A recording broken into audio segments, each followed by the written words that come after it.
surrounds war and various kinds of wars, whether it's the wars overseas or the atmosphere dealing with civil liberties here at home, when you have another war that goes on against the American people that causes so much trouble and so much undermining of our civil liberties, that is that onerous war on drugs that has caused so much. Yeah.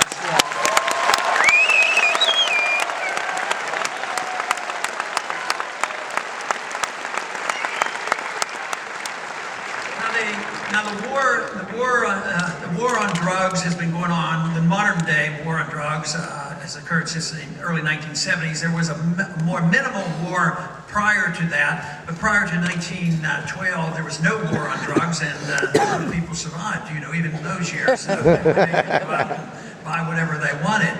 But the war on drugs is very, very dangerous.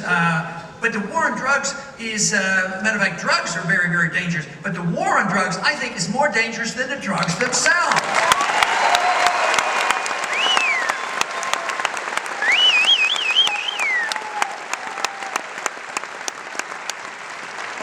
Now, I do want to make a very strong point, both as a physician, as a parent, and as a grandparent. All drugs are dangerous. Illegal drugs are dangerous. The war on drugs are dangerous, but prescription drugs are very dangerous as well.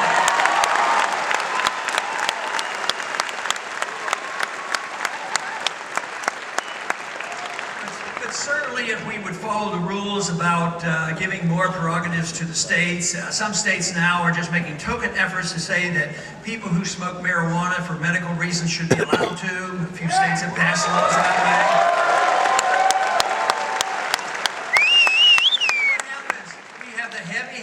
Federal government coming down, they undo this whole principle of states' rights and say that we will tell you what you can do. And our federal government has been known to arrest sick people in wheelchairs, individuals who are getting benefits from marijuana, and putting them in prison. That makes no sense whatsoever.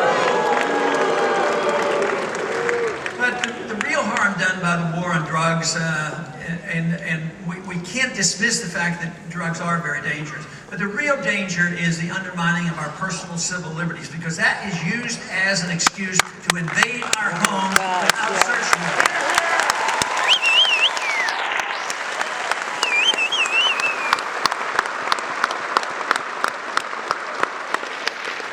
It's been bad for a long time, but it's gotten much worse with this other law that was passed after 9/11, and that is called the Patriot Act, which should be repealed.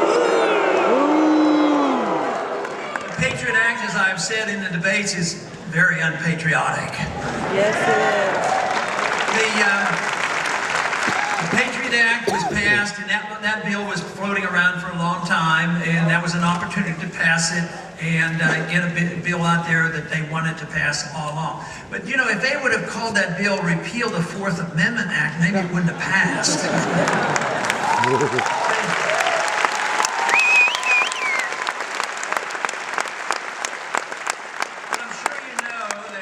A bill, and you see the name on a bill going through the Congress, the name is almost always opposite of what it's going to end up doing. So it's a very bad piece of legislation. So I think next year, when we get this opportunity to change some of these things, we should call it.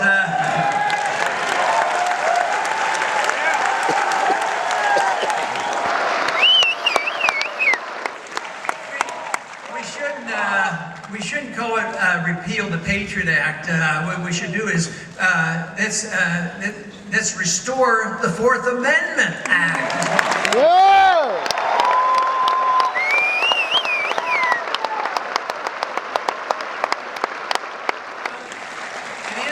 It is the Patriot Act that gives cover to many times the SWAT teams had been coming into our homes and into our apartments, breaking in without proper search warrants. Now they can do it wholesale.